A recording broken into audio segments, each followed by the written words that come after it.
All right, good evening, everyone. Welcome back to another session with me. My name is Bhumika Sabharwal, and a very, very warm welcome and a special thank you to those who have attended all four webinars are here today once again for the fifth one. Um, Lots of gratitude, lots of love for each one of you who's taken out time. I hope your holidays are doing great. We, as usual, will try our best to keep the session short, sweet, simple. The session's about growth mindset for children. So this is coming from experience. I have myself as a teacher attended a growth mindset workshop, which was very difficult for me to understand, and there were hardly any takeaways. So that's when I thought that maybe we need something simpler, which is short, sweet, so that we don't lose out on the attention bit and we discuss lots of important stuff. All right. So the agenda for today is we will be discussing what exactly is mindset. Yeah. So mindsets are of two types. They could be fixed mindset or growth mindset. So we will be talking about the difference between the two and, what is mindset, what exactly is fixed mindset, what is growth mindset. And then we would discuss the most interesting bit, which is the activities and a few strategies to make sure that your children have growth mindset. Yeah. By your children, I'm referring to your students and your children. Okay. We finish, as usual, we finish with the question answer, the question answer bit for the last few minutes. Any feedback, strategies, anything that you would like to share? Yeah. So starting with what is mindset? So mindset is nothing but your attitude. In very simple words, if I had to describe what mindset is, I would say mindset is your attitude. It's about how you think and feel rather than what you can or you can't do. So it's just about your attitude. Okay.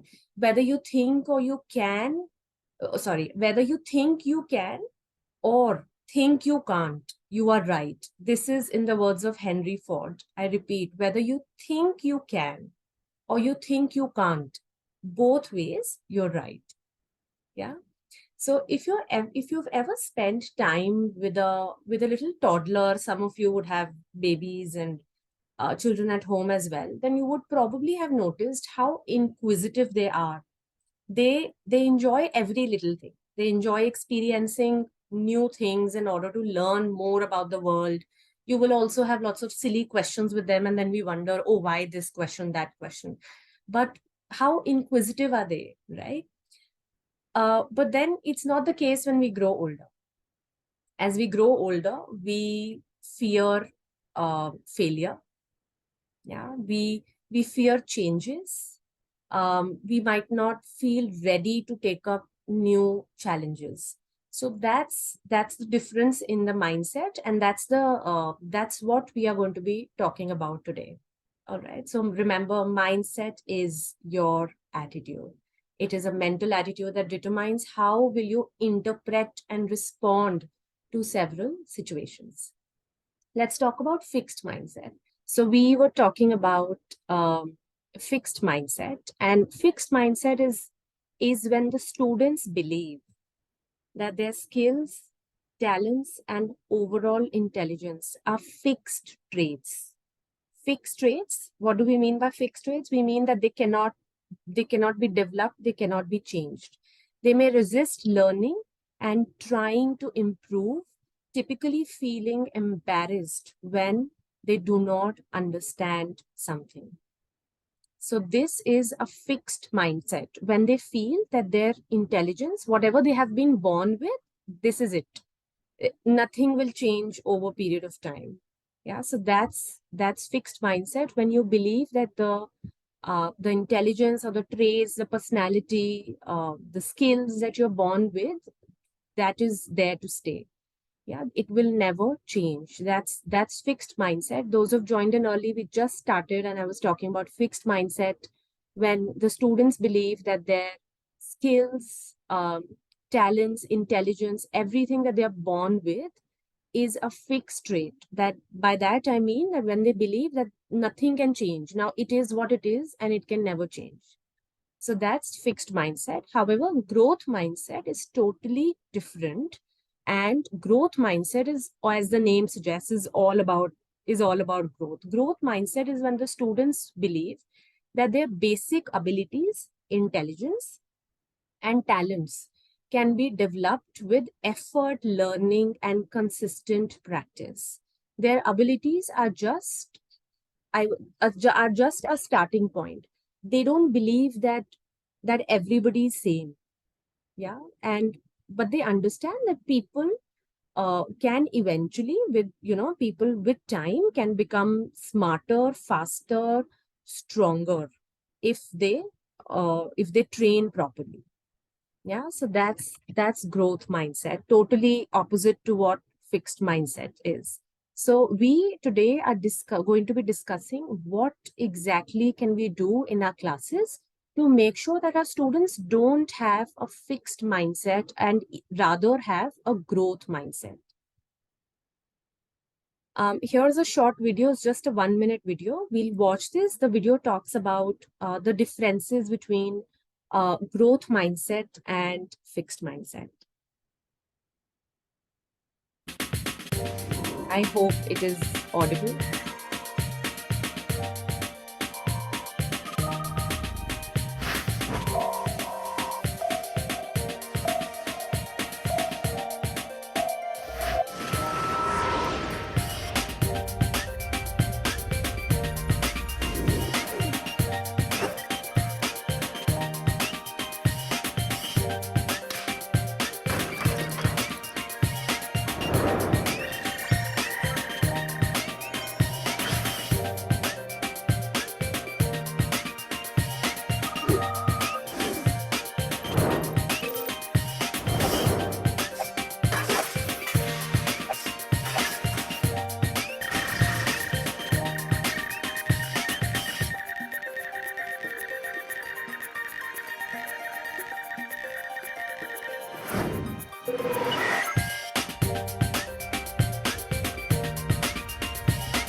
All right. So on one hand, I hope the video was clear.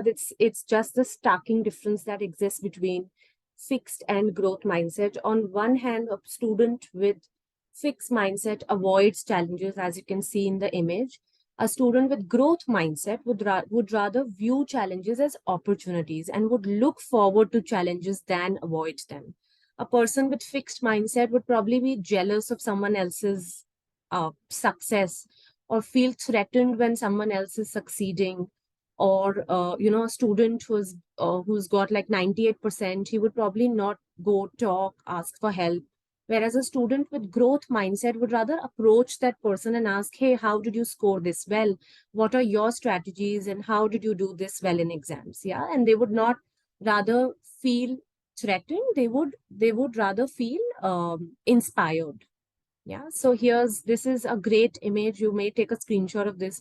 It always helps in the class to even analyze your students. And we would, as we proceed, once we talk about the activities, I'll also let you know how you could introduce this in your class. But do save this image. Is from B1.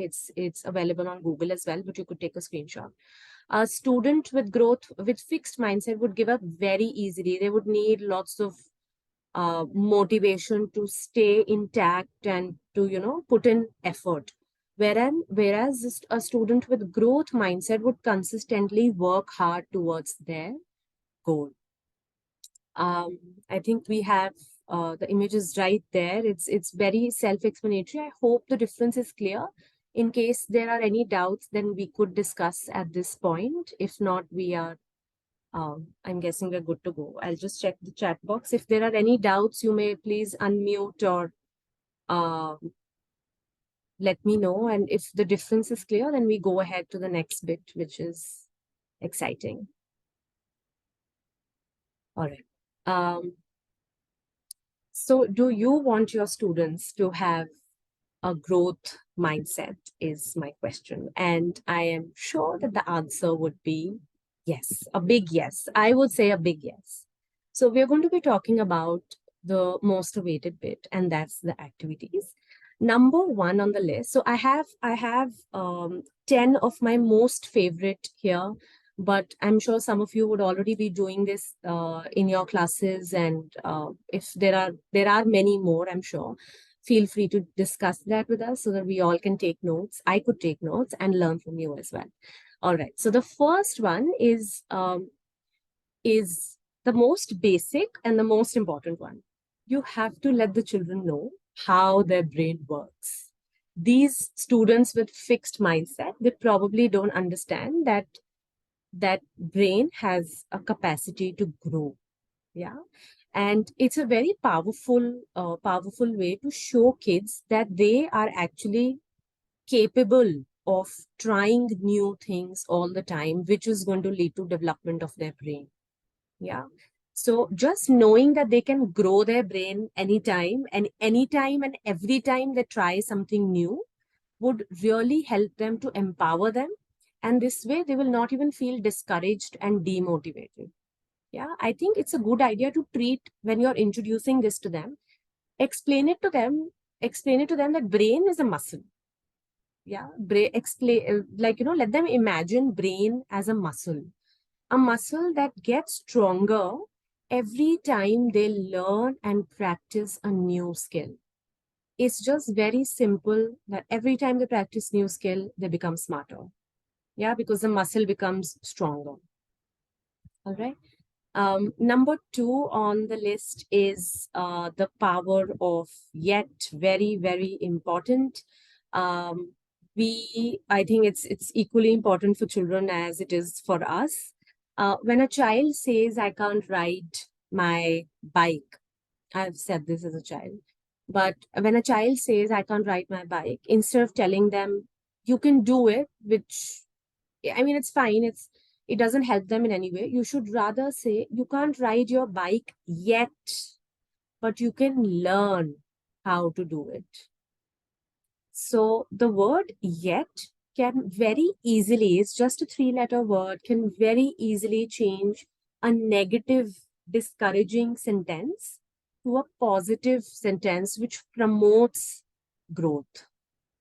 Yeah, so it's just a linguistic trick which works for students, for us as teachers, for adults, for everybody. So just imagine in your head, if the child had to say these sentences with "yet." So you will see for yourself that just by adding "yet" at the end of these sentences, it makes a huge difference.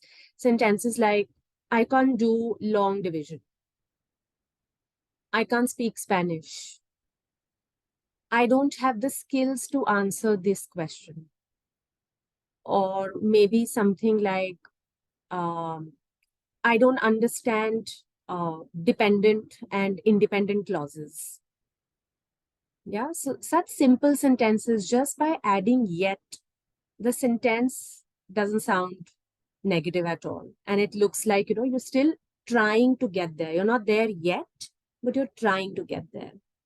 All right. So and when you catch yourself using similar sentences like "I can't speak in Spanish" or "I can't do long division," remind yourself and keep this trick in mind. This will also make the students feel that you are promoting growth mindset, and they will be mindful when they themselves are talking in class or with each other.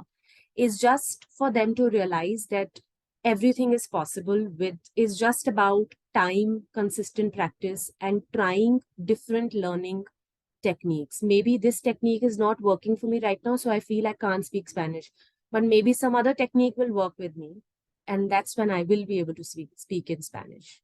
Yeah. Number three is change your words, change your mindset. Very important. So I've tried to club two activities in this one.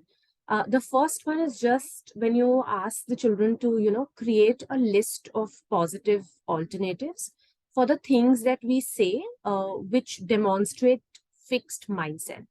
So for this, you can even print out on an A4 size sheet, just print out a few sentences like, "I'm not good at this."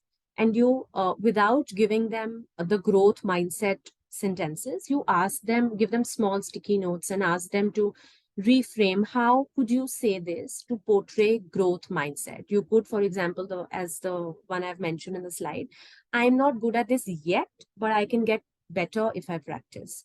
So ask them to come up with alternates and paste those sticky notes on the board in your classroom so that they are able to see it. Displaying is very important. It acts as a reminder whenever you do this in your class. Do try to make it, we are obviously going to talk about more activities, but try to make it as colorful, as engaging, as visually appealing as possible, because this will attract their attention. Yeah. Also, since we are talking about words, which is a very powerful tool for us teachers, instead of telling that you're intelligent, I feel that we should appreciate the process, that the child has done all of this to reach here. So instead of just saying that you're great, you're really smart, say something like, wow, this looks like you worked really hard on this. This looks amazing. This will give your student a chance to self validate themselves instead of leaning on you to validate their actions. Yeah, so self validation is very important for a child, because they need to have their own opinions and ideas. They need to feel that, okay, what I have done is good, I have given my best, and I don't need validation from others. Yeah, so it's just that when you appreciate the process, instead of praise the process, instead of the just giving one sentence, oh, you're so intelligent, you've been able to answer this. So we should refrain from doing that. I mean, it doesn't help them in any way, and it's not a very growth mindset kind of approach. So I just thought of mentioning this along with the words bit, because words for us, it's teachers, everything thing is about words. Number 4 is research famous people's failure. I am not sure if you have, heard about these three. I've just mentioned 3 examples. There are many more. You can search in Google. It's just full of information. Talk about the life journey. This will not work with very small children. This will work from middle school onwards. So talk about what happened to Walt Disney. The first newspaper that Walt Disney worked for, he was fired because of his lack of imagination. And you know where Walt Disney stands now. Yeah. So talk about behind every successful story, there's a lot of trial and error that goes, which we are probably not even aware. So especially the children with fixed mindset, they feel that this is it. I can't do this, and this is not my cup of tea, and I will not try it. But when you talk about such failures with them, they get motivated that when they can do it, something like this can happen to us as well. Thomas Edison. Thomas Edison's teachers, they all said he was just too dumb to learn. And look at that. I mean, just look at the journey. J.K. Rowling, the students are going to relate to this very strongly. How many publications got rejected before the first Harry Potter manuscript? 12 of them were rejected, by the way. So, and you know where J.K. Rowling stands now. You know that Harry Potter is everyone's favorite. So, talking about famous failures, like famous people's failures, is going to motivate them that if this can happen to them, then it can also happen to them. So this is not it. There's a lot more in life. Let them try new things. You never know what works out for you. Number 5 is Growth Mindset Journal. If you were there for my mindfulness webinar, you know how much I stressed on journaling, and I am back with Growth Mindset Journal. Journaling helps everybody, not just students, teachers, adults, every single person. There are so many benefits of journaling. Just sitting down and reflecting on the actions of your day is itself is so calming. Forget about other benefits. It's just calming. So journaling serves different purposes. Obviously, you should always encourage your children to journal. Journaling, I don't know if you have enough time in school. It's better to encourage them at home unless you have, a specific time in class where you meet your children and they could quickly journal how their previous day went in 5 minutes. But when we're talking about growth mindset journaling, we are mainly looking at goal setting, and we're looking at SMART goals. Goals that are, by SMART I mean goals that are specific, measurable, attainable, and agreed upon. That they have agreed that they will work towards this goal. Realistic and smart and time based. I repeat, SMART goals have to be set up during the journaling, growth mindset journaling. Let them talk about specific goals, measurable goals, attainable goals, realistic goals, and time based goals. How long will I take to attain this goal? Yeah, so ask your students to set learning goals for themselves, discuss progression towards meeting these goals. If they are saying that this is, say, if I talk about Spanish, if I say that by the end of this week, I have to learn how to speak in simple past tense. So, what will they do? So, what will they do to meet this goal? And then once we have reached that time limit, talk about whatever you decided that worked, those strategies worked, they didn't work, why they didn't work, what could you do different, and what's your next target, what's your next goal. Yeah, so that's growth mindset journaling. Very important. All of us should do this. From my previous webinar, I even encourage teachers to do journaling, so please do. Number 6 is a great way to start your session in class about growth mindset. It's fold an origami penguin. I've written penguin. You can ask them to fold and say a heart, fold a bird. Don't ask them to fold airplanes because most of them already know how to fold airplanes. So this will not serve our purpose. So anything which you think they might not know. So penguin, I think most of us don't know. So that's why I've mentioned fold an origami penguin. This is a very, very cool way to introduce the idea of growth mindset. So just walk into your class, hand over origami sheets, and ask your children to fold an origami and fold the sheet and make a penguin. No instructions, nothing. Yeah, no instructions at all. Talk about, once they're trying to fold, you'll see they will all be baffled. What do we have to do? They'll be talking with each other. Oh, do you know how to fold? All of this. Ask them to pause after 2 minutes, after you think, they've tried, and most of them will, 90% of the crowd will not know how to fold. I can even say 95, at least I'm talking about my students. So talk about their frustrations. How did they feel when the teacher just walked into the class, gave them origami sheets, and then give them the chance to follow instructions and ask for help. Asking for help is very important. Then the children will realize that learning itself is a process, and you have to be open to trying new things. Follow instructions, learn, grow. Yeah. Simple way to start your class with a fun activity. And then after this, you talk about the difference between what is the mindset, what's fixed mindset, what's growth mindset, and then a few more activities that we will also be talking about later in this session.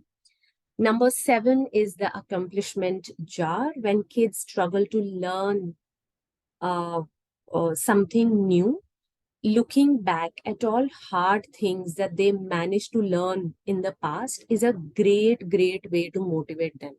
It really helps them, because when they look back and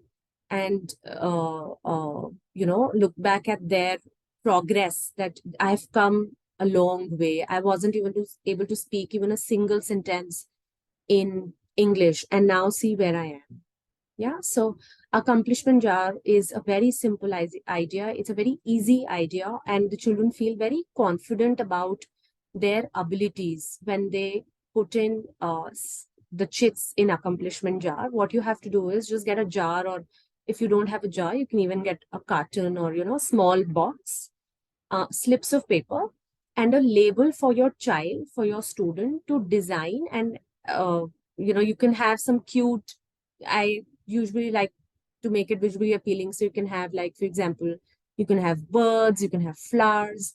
Um, so the paper ideally should be designed, but it's okay. You can even put colorful origami sheets and ask them to write what is that they have accomplished so far.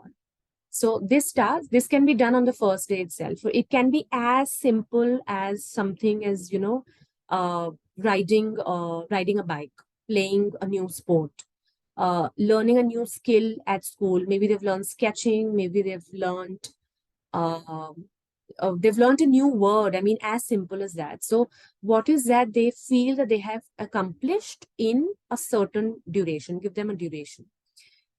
Then after they write each, they write on their tag, they write on their slip, their flower, ask them to add it in the jar. Yeah. Then you can even weekly, you can ask them to come and talk about their small accomplishments that they have achieved. It's just, you don't even have to call them in front of the class. You can just be seated after a week and you can tell them, so Maria, tell me what was your accomplishment for this week? What have you added in the jar? So let Maria, this is just a student X, talk about what has she accomplished this week. This will make them feel proud of themselves. This will make them feel confident and very motivated to learn new things, hence promoting growth mindset. Yeah. Number 8 is the Yet crown, works very well with primary, elementary years, because they love to do a lot of artwork. Middle school, maybe initially it might work, but definitely not an activity for senior school, because it's a very crafty activity. They wear a crown around their head. And so the activities that you start by having your children list out 2-3 things that they can't do, but they would like to do. For example, they can't play a guitar, but they really want to learn how to play guitar. So obviously, it's, as we spoke about, SMART goals. So it has to be things that they can achieve. You can't uh, just have random goals. They have to be things that they can achieve. Reading a specific book, it can't be like, I want to adopt a butterfly, like not something silly. It should be something which can be uh, attained. Yeah. So have your children decorate their crowns. You can, even for primary kids, you can give them the rectangular and the triangle on top so that they can paste and it's going to be faster, so that they focus only on the content that we are putting on the crown, rather than focusing on cutting out the rectangle and the triangular bit that comes on top of the crown. So ask them to decorate the crown with the goals that they want to accomplish by writing the word yet in the center. Yeah. So, and then talk about how adding just one simple word like yet can change the whole meaning and gives you a whole brand new sentence, which is so much more positive. Yeah. So it's a great way to instill that hard work is an excellent way to develop new skills. So sentences like, I can't play guitar yet. Yeah. So yet in the center of the crown, and then maybe 2-3, one on the left, one on the right. I can't do this yet in the center. I can't do this yet. And then talk about the importance of the word yet, and that trick that we just spoke about in the activity section initially. Number 9 is my favorite. Growth. Oh, actually, it's my second favorite. My first favorite, I've kept it for the last, and it's really cute. So I hope you like it. This is my second favorite. It's very simple, yet very, very effective. Growth mindset, coloring pages, and bookmarks. So simple. I mean, as the word suggests, having positive words of encouragement around a child is a very easy way to help them digest ideas behind growth mindset. They have to, you have to make it as engaging, as visually appealing as possible. So, which is when coloring pages come to your rescue. Just taking a simple activity like coloring is I feel it is an incredible way to put a positive spin on something like helping kids develop a growth mindset. It's so simple and it's very effective. They you can even have, so usually I will also be sharing a few resources with you as usual. I will be giving away a link which has a few things that you could even display in your class and should be helpful in your classroom when you talk about growth mindset. So just having simple coloring pages with a nice quote below, or having a bookmark with a nice quote, asking them to put it in in the English notebook or in the math notebook. So it's just an easy reminder to remind students of their own abilities. They are so talented. Children these days are so talented. So let them just feel special. Let them feel that they are talented. Yes, they are talented. So it's just going to act as a constant reminder.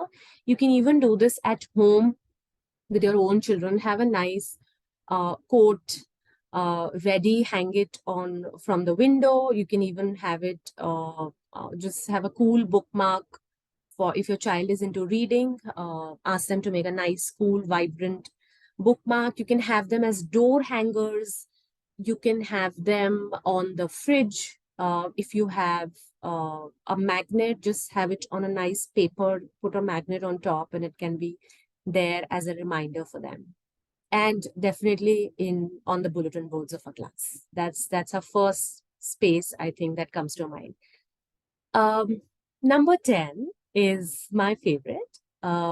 The meeting ends in 10 minutes, but I think we will be able to finish before that. So number 10 is a very simple, sweet video. We have to listen to it. It's Sing Everyone Makes Mistakes. You have to listen to it. It's adorable. Aw, Captain Vegetable, it's really not that bad. Listen. I've a special secret children ought to know. It's about the little mistakes you make as you begin to grow. If you make a mistake, you shouldn't start. 1 second, sorry. I think the subtitles are not appearing. Just give me 1 second. I'll share the screen once again.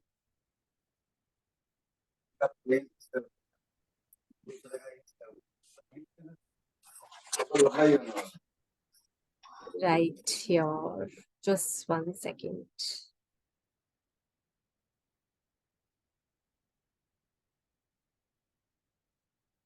Aw, Captain Vegetable, it's really not that. Oops.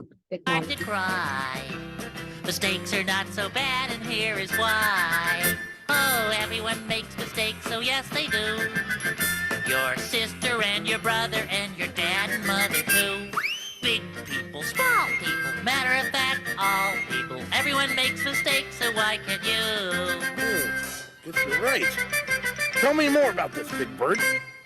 If you make a mistake while counting up to 10, well, don't get mad and don't be sad, just start to count again. And if you should only get to 8 or 9, I'm still your friend and I still like you fine. Great. 'Cause everyone makes mistakes, so yes they do.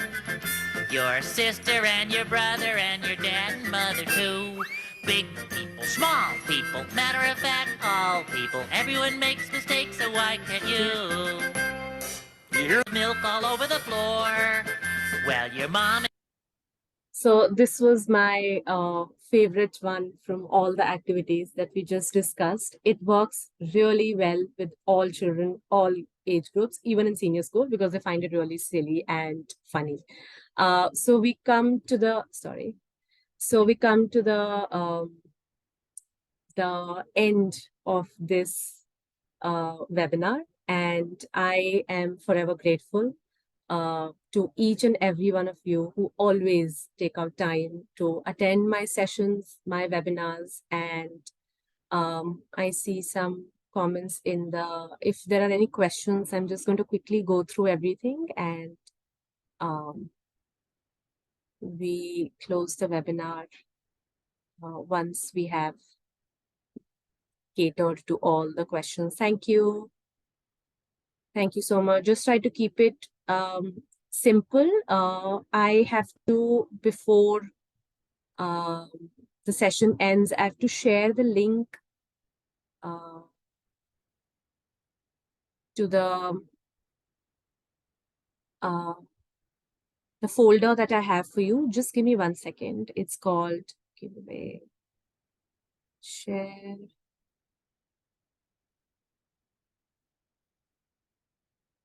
The link is right here. Please access this link and download it right away. These are some resources for your class. I hope you find them useful. You can print them out. You can have them around in your class. So it comes out very handy. So please feel free to use them. Do download them right away. I am also sharing the link to, I think there would be some people who are not from Matthew Sir's group. We don't have the link yet to get the certificate. So please do reach out to me, and I will share the link as soon as I have it. Also, a big news for me, at least, I have gone one step ahead, and I have, just for all you lovely people, I have yesterday, in fact, I have published my own YouTube channel, which is called Mindful Teaching with Bhumika. Please go ahead and like, share, and subscribe, and shower all your love. Thank you so much once again. I am right here in case anybody has anything to discuss, ask, share feedback on. Thank you. Thank you so much for your ever so loving comments in the chat box. I am so grateful for all of this. This is thank you. Thank you. Thank you so much for those who are congratulating me. Thank you. Thank you so much. It's all your love. It's just all of us together. It is for all of us. It is for me to learn from all of you, and do share with your friends and family, any other teachers that you know. All my webinars go up there as part of, it goes as the recording goes up on the YouTube channel. I am looking at getting some more content, and it's not just going to be about the Ifat ma'am has a question. Somebody's, just 1 second. Somebody's asking me how to contact you for getting the certificate. I'm just posting my email ID.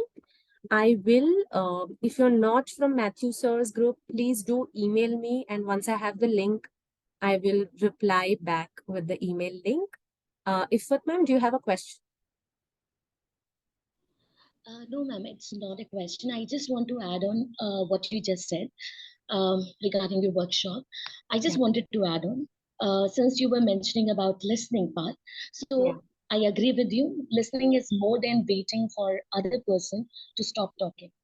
When you listen well, actually reflecting back what you see and hear, you build a bridge to understanding and trust. And another part was about praise. So sincere praise is one of the most effective ways to build trust. Agreed. And if needed, make your praise public. When you announce to the world the specific fine qualities or work of another, you create the kind of bond that promotes trust. And that is what actually our students want. Once this bond is there, then you're going to be the one of the favorite teachers. Definitely. And but what's the problem with today's it's not just the problem with the students, and here I would say with the teachers also. I being a teacher, see, you cannot expect a person to deliver results if you humiliate or abuse or despise him, right? So the line between firmness and harshness, between strong leadership and bullying, but it has to be drawn. Unfortunately, the only line prominently drawn in our country today is between the heroes and the zeros. And the zeros. So true. Well said, Ifat ma'am. I loved it. Thank you so much for those insights. Truly appreciate it. And I totally agree with you. I second that totally. So true. Thank you so much for sharing. Thank you so much, ma'am. Thank you. Thank you. I think if thank you so much, Sujata ma'am. Thanks a lot, everyone. Thank you once again uh, for joining in this evening. I'm going to see you in my next webinar sometime soon. Thank you so much. Have a great evening, everyone. Thank you.